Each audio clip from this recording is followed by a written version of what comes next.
peut peut-être arriver à une suspension. Et je vous prenais l'exemple de l'Angola, je vous prenais l'exemple de la Côte d'Ivoire. Je vous prends même l'exemple dans les pays arabes qui venaient d'être secoués parce qu'on a appelé le printemps arabe. Jamais les partis à connotation islamique avaient été dissous. Nonobstant l'épisode de l'Algérie autour des années 1990 avec la mise en berne du Front islamique du salut de Ali Belhadj et Abbassi Madani. Mais tant que les textes fondateurs du parti ne portent pas atteinte à l'intégrité du territoire, à la sécurité nationale, on ne peut pas expliquer la dissolution. Or, cela s'est expliqué au Gabon comme étant la frilosité que le pouvoir éprouvait vis-à-vis de Baobab. Et on a eu l'impression qu'il y avait d'un côté un pouvoir légal et de l'autre côté quelqu'un qui détenait le pouvoir populaire, la légitimité populaire. C'est vrai qu'en même temps, la majorité sociologique ne signifie pas forcément la majorité politique, mais la majorité sociologique a beaucoup plus eu du poids durant ces années de vie de Baobab entre 2009 et 2015, au point qu'à un moment donné, on a eu l'impression que le pouvoir gabonais n'existait que par les faits et gestes de Baobab. Et à partir de là, on comprend donc pourquoi l'Union nationale a semblé être le support sur lequel le pouvoir a voulu d'abord frapper, pensant peut-être enlever en Baobab une espèce de tribune. Mais on a eu l'impression que malgré la dissolution de l'Union nationale, ce parti a survécu tant bien que mal, malgré, parce que l'idée n'ayant pas été dissoute. L'inexistence juridique. Et je le disais à certains de mes amis en disant que le pouvoir se trompait dans sa mesure de dissolution de l'Union nationale parce qu'on peut arriver à une dissolution juridique d'un appareil, mais on ne peut pas arriver à une dissolution mentale. On peut tout interdire dans un système, sauf le rêve. Sauf les idées et le rêve. On continue de rêver. Et je pense que c'est ce qui a été le cas de l'Union nationale. On a assisté à une dissolution juridique, mais mentalement, les gens se considéraient comme étant militants ou sympathisants de l'Union nationale. Donc, malgré ces péripéties, ce parti renaît de ses cendres aujourd'hui. C'est vrai qu'il y a des secousses qui s'expliquent dans tout appareil. Vous savez, M. Mitterrand, lorsque l'ASFIO, la section française ouvrière, ce qui est considéré comme l'ancêtre du Parti socialiste, il a fallu que Mitterrand regroupe les forces de gauche en 1971 dans ce qu'on a appelé le Congrès d'Épinay pour réunir les forces de gauche afin de faire naître dès 1975 le PS aujourd'hui. Et vous vous rendrez compte qu'à chaque fois, un parti connaît toujours des secousses, sinon il n'y aura pas l'extrême gauche, les radicaux de gauche, l'extrême droite, les centristes. Donc tout cela procède d'un schisme à chaque fois, mais qui maintient le fond. Donc je pense que c'est normal. Un parti politique est un organisme politique vivant. Et lorsqu'on est dans un organisme vivant, il faut s'attendre à des mutations. Et ce que vit l'Union nationale aujourd'hui avec certains départs, je veux parler du groupe des souverainistes, je vais parler peut-être d'autres démissions de fait, mais en même temps, c'est cela la vie d'un parti politique. Et aucun parti politique n'a jamais maintenu sa cohésion de la création jusqu'à ad vitam aeternam. Il y a toujours des secousses. Vous voyez, à la droite en France, on est parti du parti de De Gaulle, oui. et puis le PR, on est arrivé au RPR, RPR, UMP, aujourd'hui les Républicains. Et à chaque fois, il y a cette recomposition. Donc, je pense qu'à un moment donné, le PDG aujourd'hui, le PGP a connu la même chose, le Rassemblement national des bûcherons, le Morena lui-même s'était scindé en 4 Morena différents, l'UPG aujourd'hui a 4 têtes ou 3 têtes. Donc c'est pour dire que c'est normal dans l'évolution de chaque organisme vivant, organisme politique soit-il.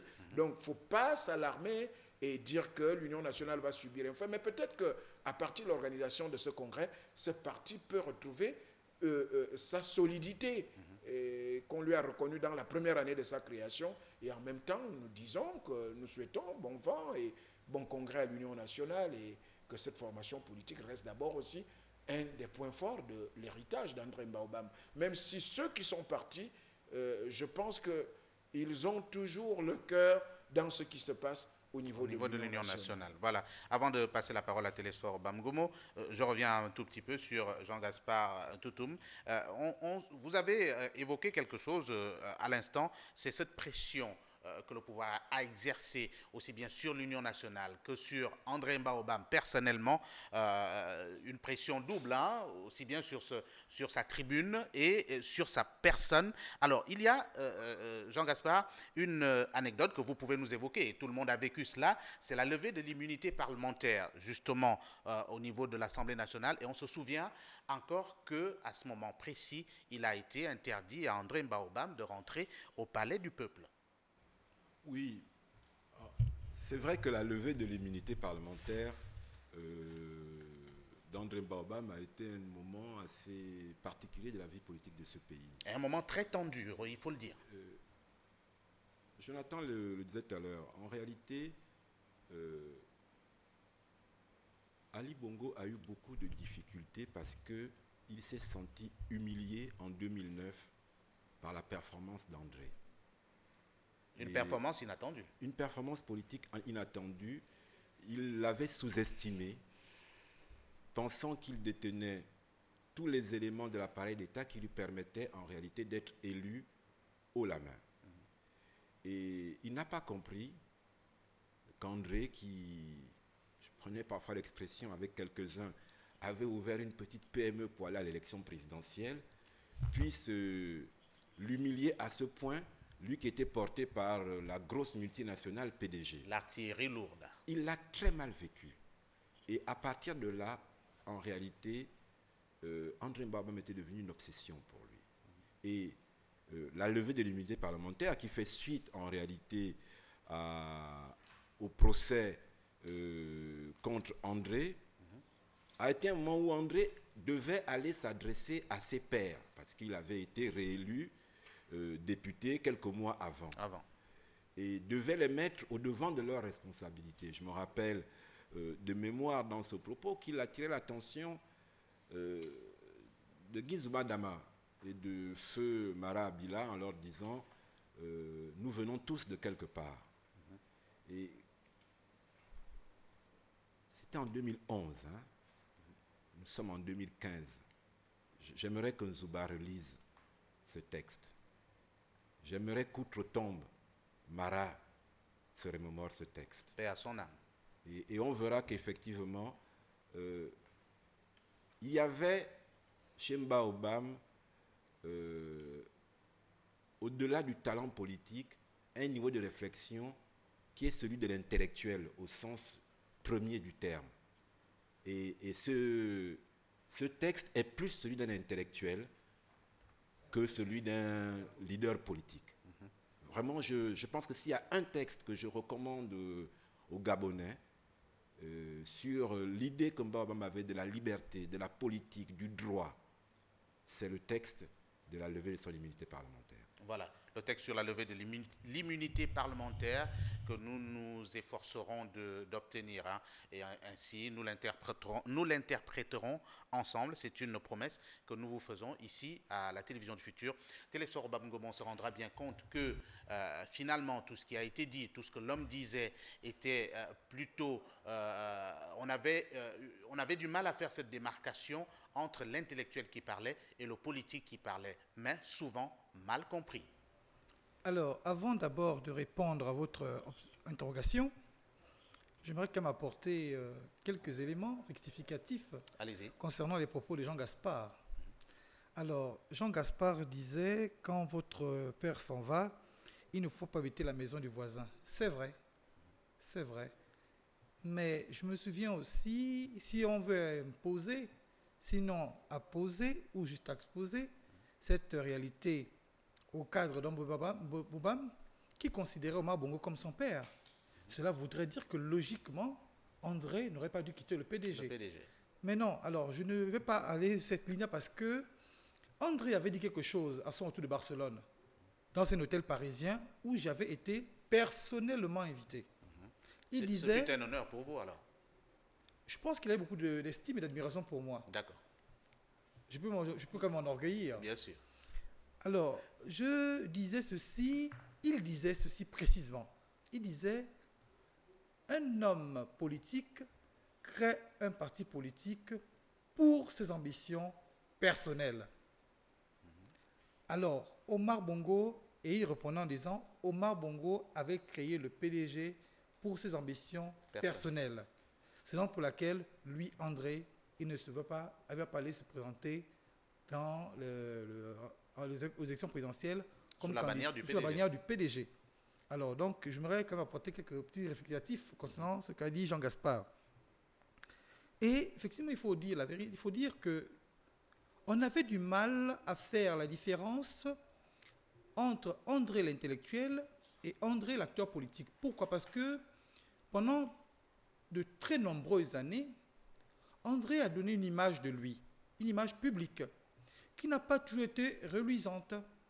Il n'a pas toujours été très sympathique avec certains Gabonais. Voilà, on l'avait déjà dit ici, ennemi numéro 1 de la République. Voilà, donc c'est-à-dire que vraiment, c'est cet aspect-là que beaucoup de gens avaient gardé. Vous voyez, avaient gardé. Donc, tout le côté intellectuel, toute la stratégie que d'ailleurs a évoqué Jonathan Toutoum ici en disant, peut-être il s'était dit il fallait entrer dans le système, puisque je l'ai combattu de l'extérieur, ça n'a rien donné de concret. Peut-être un peu aller voir ce qui se passe à l'intérieur, maîtriser un peu le fonctionnement, les rouages, peut-être pour mieux le combattre. D'ailleurs, je crois que c'était le titre de sa thèse de doctorat, il me semble. Il y a un acteur politique important qui me dit ceci. Il me dit, André lui a fait la confidence que son père lui a dit, ton pied, le pied de Bongo, pour libérer le Gabon. Alors, ton pied, le pied de Bongo, pour libérer le Gabon. Ça répond à ce que j'entends en train de dire en disant, il fallait qu'il maîtrise. Et je crois qu'il a maîtrisé au point d'en être devenu un des acteurs majeurs dans le fonctionnement même du pouvoir en place. Ayant justement, et là je rejoins Jean Gaspard, ayant effectivement tout ce dispositif à sa main, la machine d'État n'avait jamais imaginé qu'en l'espace de 2 semaines, André Boubam aurait réussi à atomiser le pouvoir qui avait effectivement tous les leviers de l'État. Oui? Avec les pressions qu'on avait, tout à fait, que tout le monde avait observées. Donc, la manière de fonctionner durant tout son temps au PDG a un peu terni l'image de l'intellectuel. Parce que j'ai généralement dit que les intellectuels sont les avant-gardes de la société. Mais son comportement, peu enviable, peu reluisant, n'a pas toujours permis de voir la hauteur d'esprit de l'individu. Sauf, bien évidemment, quand on approchait de très près et on a fait des débats personnels avec lui. Là, effectivement, vous voyez la dimension immense de l'homme, immense et dense de l'homme. Maintenant, l'acteur politique, oui, effectivement, il a toujours été un habile homme politique. Certains, quelquefois, le relient politicien, d'autres politicards, d'autres politiques, carrément. Parce qu'en tant qu'homme politique, il a incarné une dimension, une démarche, il a impulsé une directive qui, effectivement, aujourd'hui, prend bien, tant bien que mal. Alors, le politicard, c'était toute la période du PDG où il a passé le temps à faire quelques coups tordus. L'appelait-on le comploteur. Vous voyez? Et c'est cette image que beaucoup avaient gardée avant 2009. Jusqu'après, il est passé de André Boubam à Amo. Le comploteur au profit de qui? Au profit du système qui servait, au profit de son ambition aussi. D'accord. Parce qu'il a aussi servi son ambition personnelle. Il a servi, au-delà de servir Omar Bongo, il servait son ambition parce que je crois qu'il savait exactement où il voulait arriver. Où il voulait arriver. Oui. Voilà. Il savait exactement où il voulait arriver, mais on retient essentiellement que finalement, il conviendra avec d'autres de la mise sur pied de cette plateforme qui aujourd'hui vit encore 6 ans après, et on est à 1 an après sa mort. On n'a toujours pas pu remplacer, on n'a toujours pas pu le remplacer au poste de secrétaire exécutif quand même. C'est pas qu'on n'a pas pu le remplacer. Le secrétaire exécutif de l'Union nationale est élu par le Congrès. D'accord. Et donc, il fallait que le parti tienne son congrès et élise un secrétaire exécutif. Comme je vous le disais, les 25, 26 et 27 mars prochains, donc en fin de cette semaine, ce week-end. On va avoir nos 600 congressistes qui vont se réunir au Noé Palace. Ils viendront de tout le pays pour tenir le congrès. Et un des points à l'ordre du jour de ce congrès, c'est l'élection des membres de la direction du parti. Parmi lesquels le secrétaire exécutif. Pour symbolique que cela soit, et il faudrait que nous l'acceptions comme cela, André Mbaobam était secrétaire exécutif de l'Union nationale. Le secrétaire exécutif de l'Union nationale n'était pas André Mbaobam. D'accord. Il faudrait que nous puissions faire la distinction entre les deux. Ça va être compliqué. Ça va être compliqué. Mais il va bien falloir que un de nos compagnons, un homme ou une femme, assume cette fonction qui fait partie de la direction du parti. Pour respecter les statuts, évidemment. Voilà, et je pense de mémoire, quand je vois un peu le programme du congrès, ça doit être samedi, après-midi, qu'aura lieu l'élection des membres de la direction du parti, parmi lesquels, effectivement, le secrétaire exécutif. Et je connais mes compagnons du parti, je suis sûr qu'il y aura des candidats pour le poste. Pour le poste, mais effectivement, celui qui va occuper le poste ne pourra pas échapper à la comparaison. Mais je l'avais dit et j'ai vu que Jonathan m'a fait l'amitié de reprendre cette interview dans son livre. On ne remplace pas Mbaobam. On devient secrétaire exécutif de l'Union nationale. Mais quels que soient les pans de sa vie, qu'elle soit personnelle auprès de ses enfants, je peux en témoigner pour en discuter avec eux, qu'elle soit politique ou qu'elle soit sociale, on ne le remplacera pas. J'ai envie de dire, ceux qui l'ont connu humainement n'ont pas l'intention de le faire remplacer par un autre dans leur cœur. Ceux qui l'ont connu politiquement... Ce qui serait un exercice extrêmement difficile. Voilà, donc l'idée n'est pas de le remplacer. L'idée est de continuer à faire le job, pour dire les choses simplement. Et il va falloir que quelqu'un, parmi mes compagnons de l'Union nationale, fasse le job. Voilà, il faut que quelqu'un fasse le job, évidemment. On ne pourra pas le remplacer. Il était unique dans son genre et que celui qui devra prendre cette place au soir d'ici le week-end prochain devra évidemment tenir lui aussi la dragée haute. Ça peut être une dame, ça peut être un homme, mais on note évidemment, docteur Jonathan, que les enjeux de ce premier congrès, il faut le préciser, c'est le premier du genre,